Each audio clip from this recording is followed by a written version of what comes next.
The reason we reviewed the binomial expansion and all the combination stuff was to get us ready for something in probability called the binomial distribution. In a binomial distribution, there's two outcomes. Often it's referred to as a success and a failure. So like flipping a coin, if you want to get heads, heads is a success, tails is the failure. You have two options. If you're rolling a die and you want to get a 3, the 3 is the success. 1, 2, 4, 5, and 6 are the failures. So we always have a probability of success and a probability of failure. You can't get them at the same time. You can't flip and get, oh, I got heads and tails at the same time. And so the probability of success plus the probability of failure will always add up to 100%.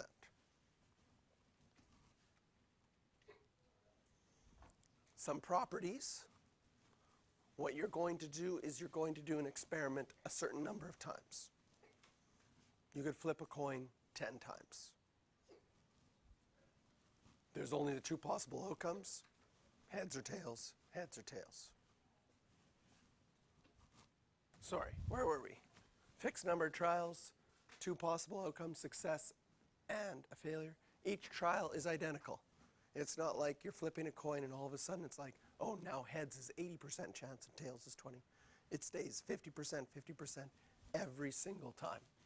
So the probability of P and Q stay the same. This is really fascinating. Probability distribution function is given by this ugly formula, which, by the way, is identical to your term in a binomial expansion. Right? Do you remember tk plus 1? And choose k. Whatever your first term to the n minus k, whatever your second term to the k. Notice that this is matched up perfectly there, except they've got these two things switched, which really doesn't matter.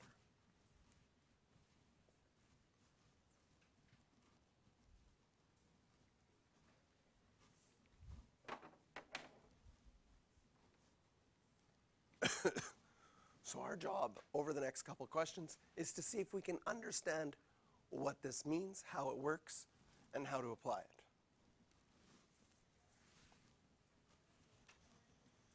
So first of all, the highlighted part there means that you've got some sort of binomial distribution where you did 6 trials, and the probability of success was 0.4. So that highlighted part would tell you all of that. In this question, they wrote it out for you as well. They said it's binomial distributed. There's 6 trials. Probability of success is 0.4. Yes?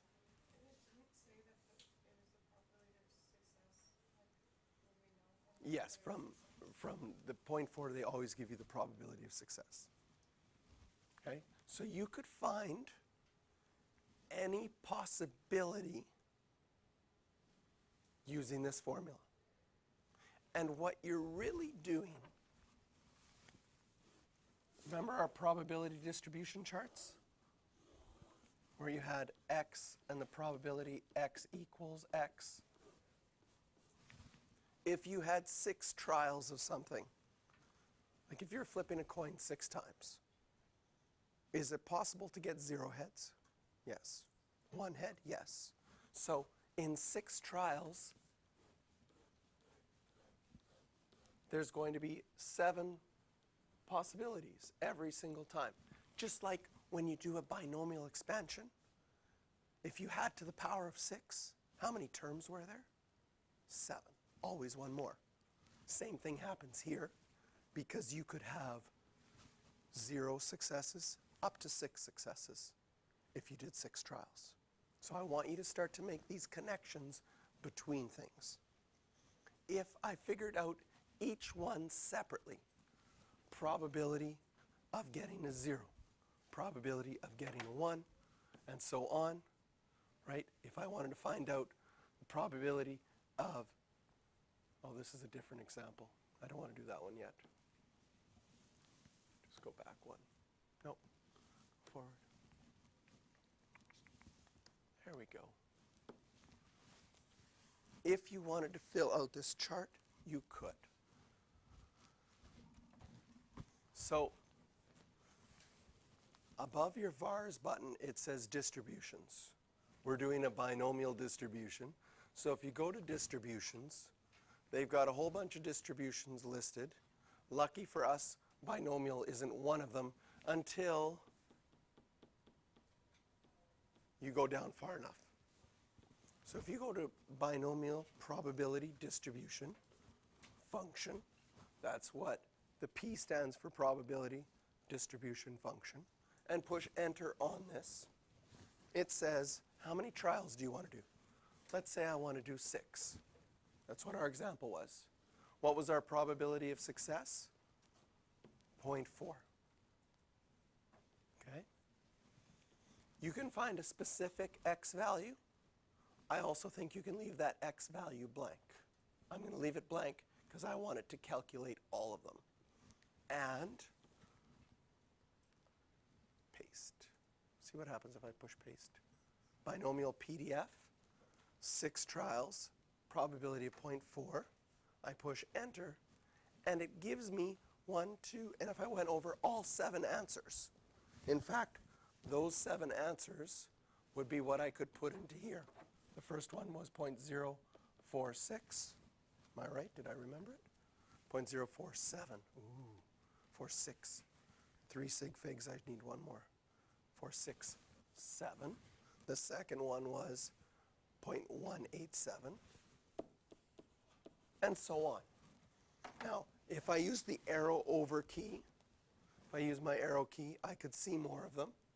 But one of the things that is going to be really helpful is to use your store button and store it into a list. So I'm going to store it into list 2. Push enter. Now if I go to my stats and I go to edit, those values are in list 2. The reason it's nice to go into list 2, because in list 1 you can do the top part of your probability distribution. This is fascinating mathematically. You don't see it yet because you don't really know what's happening. You're just like, oh yeah, we typed in a bunch of numbers. Mr. JR showed us the numbers. We pasted it. Whoop-de-doo. Okay? But, okay, this is fascinating for me because it made that whole probability distribution chart and it gave us the probabilities of all of them. Since we were doing an example that you really didn't understand, because it's just random numbers, we'll redo an example with something you do understand. Okay? Okay, here's the example. I take out a penny. I'm going to flip it 10 times and count how many times I get heads. Okay?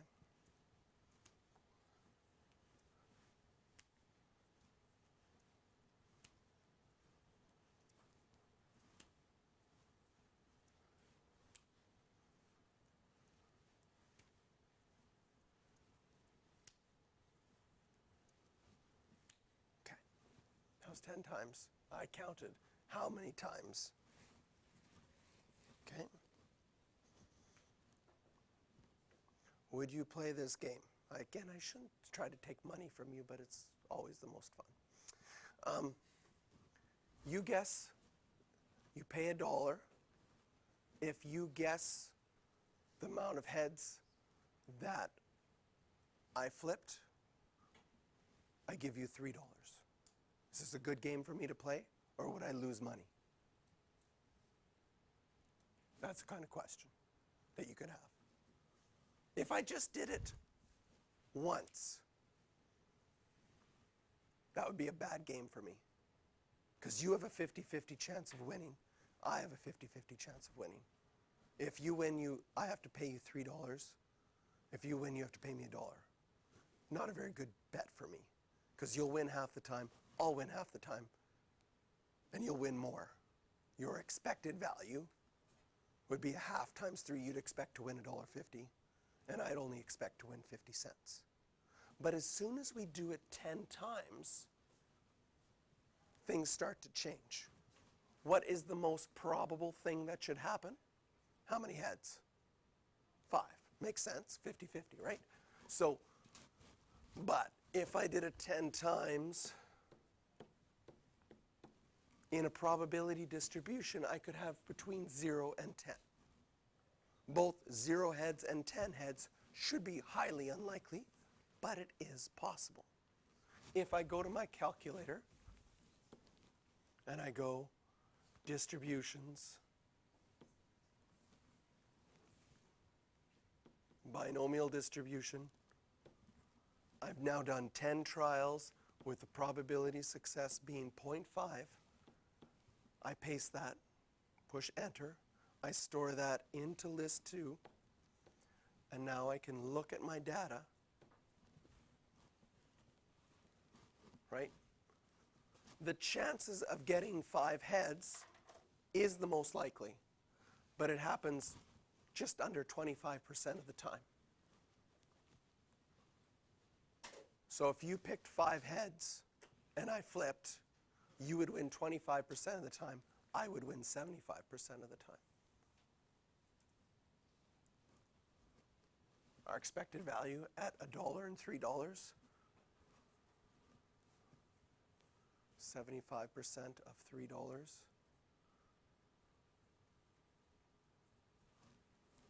Or 75% of $1 is what I'd win, which would be 75 cents. And you would win only a quarter of the time, and a quarter of $3 would be 75 cents. So it would work out to be a fair game in this case, just by chance, by the numbers I picked. Right? If you picked a 6, which is actually what happened, I flipped 6 heads. That happens 20% of the time. If you flip coins 10 times, 20% of the time you'll get 6 heads. Same thing with 4 heads. Oh, there's so much rich math going to happen here. Okay? And so we get this probability distribution.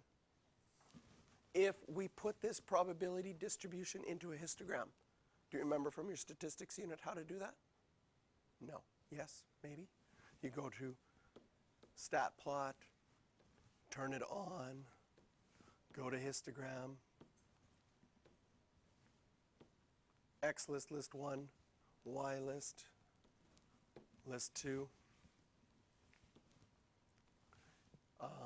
zoom 9 for statistics. No, bad idea. First of all, I'm going to take these off. Clear, clear. We only had 10 possibilities, so I'm going to go 0 up to 11, X scale being 1, Y min, nothing went past 25%, so I'll just go to 50% and hit graph, and it makes a nice histogram that's perfectly symmetrical. Do you know what that, if I drew a curve through these points, does anyone know what that curve is called? The bell curve, right? And you've probably heard about some grades being marked on the bell curve. Like, this is your 4 in IB, and not very many 7s, not very many 1s, sort of marked on a bell curve. And that bell curve is a huge thing in probability and statistics. It's where we're leading to. But right now, we're just looking at probability distributions. And we could have filled in the rest of these numbers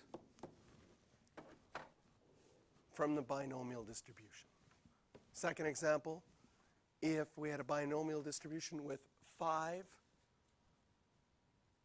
trials, a 60% chance of success, and x equals 4, you just have to either plug it into the formula, or you could go to your calculator, go to distributions, binomial distributions. Oh, I didn't want to go there. Second quick. Go to distributions, Click on binomial distributions. It's really nice when they give you this. We had 5 trials, 0.6, and we wanted to find out when it happened to be exactly 4. Is that the one? Yeah.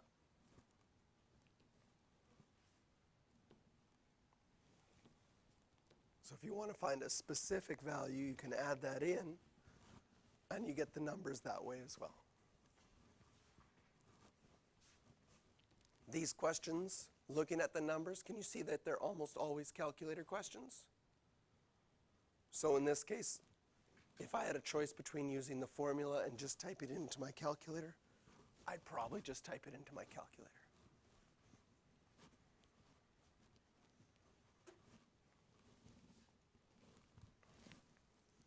So there's all the stuff for how to calculate the probabilities. I would change this to list 2.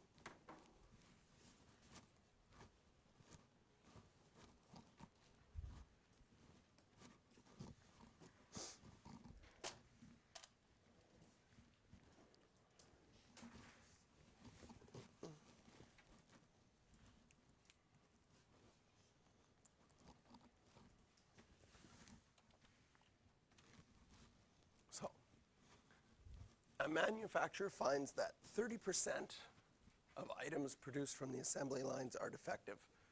That is terrible. That's a really bad assembly line. During a floor inspection, the manufacturer selects 6 items from the assembly line. Your job in reading this question is to determine right away, this is a binomial distribution.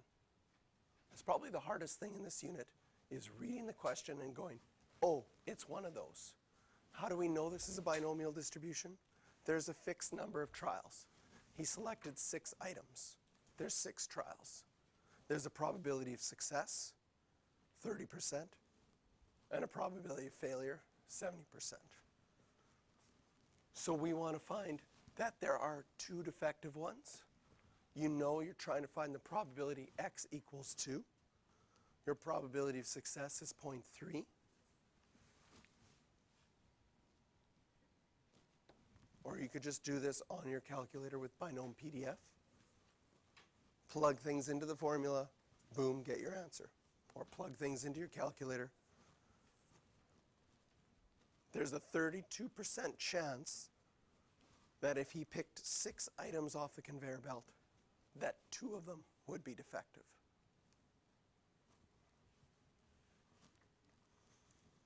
If we wanted to find at least 2 of them being defective, okay? And sometimes I find if you draw out the complete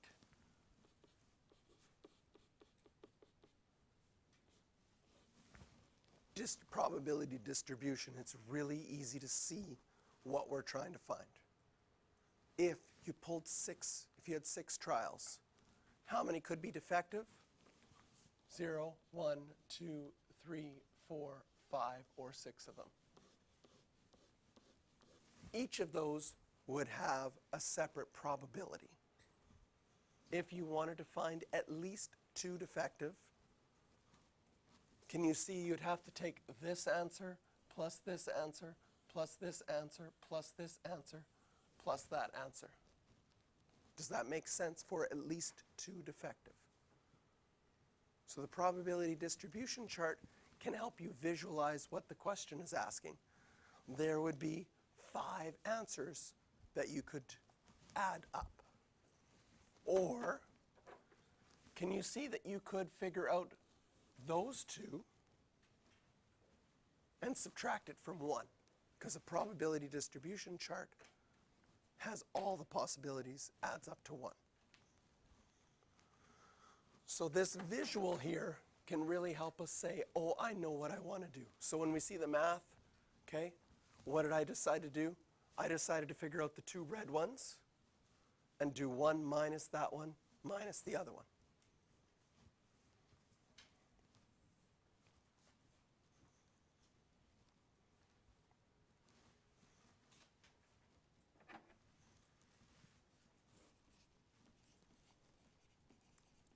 and your calculator has something built into it for cumulative frequencies. Binom CDF adds everything up to and including whatever number you put at the end. So I'm going to go to my calculator. I'm going to leave this example by itself. I'm going to go back to our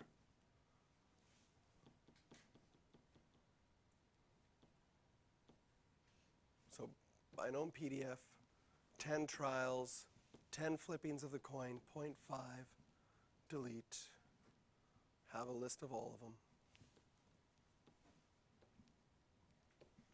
And I already had pasted this into my list 1 and list 2. Can you see that if I added up the first 4, this is 0.009, 0.04, went up to 3, 0.11. If I added those up, it'd be roughly about 0.15, 0.16. Can you see if I added up the first 4, I'd get approximately 0.16. So on your calculator, if you go to distributions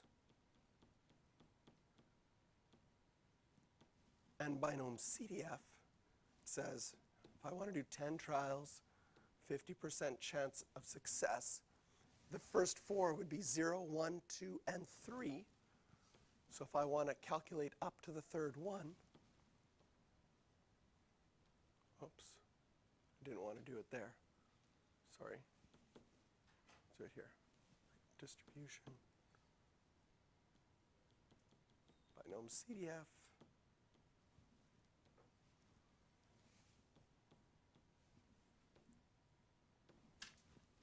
It adds up to 0.17, which was really close to our estimate just looking at the numbers.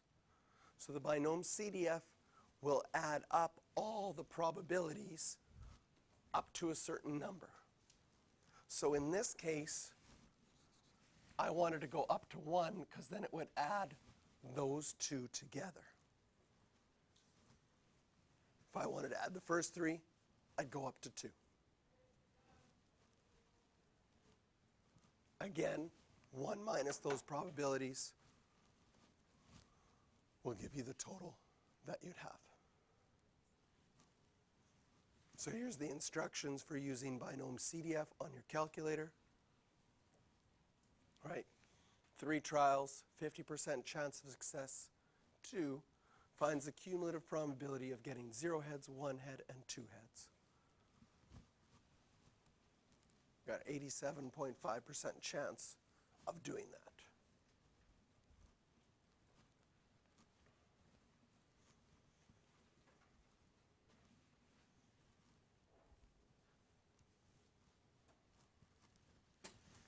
Example that I'd like to do.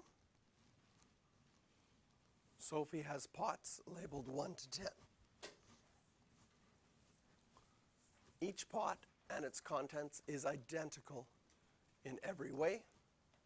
Sophie plants a seed in each pot. Probability of germinating is 0.8. So we have to recognize this is binomial because there's 10 trials and we either have a success or failure. The seed either grows or it doesn't. What is the probability that all the seeds will germinate? 10 trials, probability of success. I would go to my calculator, Binom PDF, 10 trials, 0.8. We want all 10. Just comes out to just under 11%. You could also use the formula to figure that out.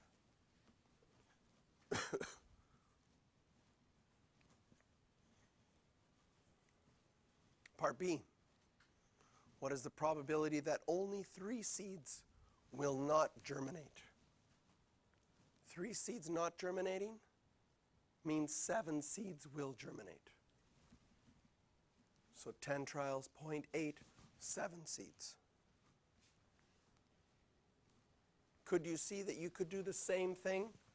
10 trials, 0.02, or sorry, 0.2, not 0.2. because not germinating's probability of success is 20%, and then you could do 3 trials. If you type that into your calculator, you'd get the same answer.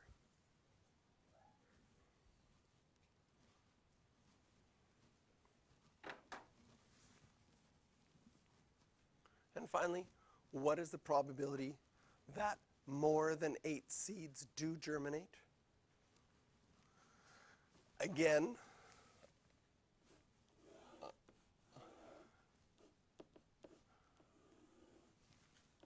I think of my distribution chart. How many things are going to be in here with 10 trials? 0, 1, 2, all the way up to 10.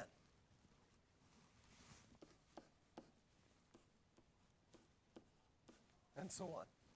Which ones am I looking for? What is the probability that more than 8 seeds do germinate? More than 8 would be 9 and 10. Those are the 2 I'd want to add up. So as far as figuring this out, that helps me see what I need to do. I could either do 1 minus the binom CDF of adding all of these ones up, and that would give me my 2 red circles in the end. Or I could just figure them out separately. I could figure out the 9 one separate, the 10 one separate, add them together, and that would give me my total as well.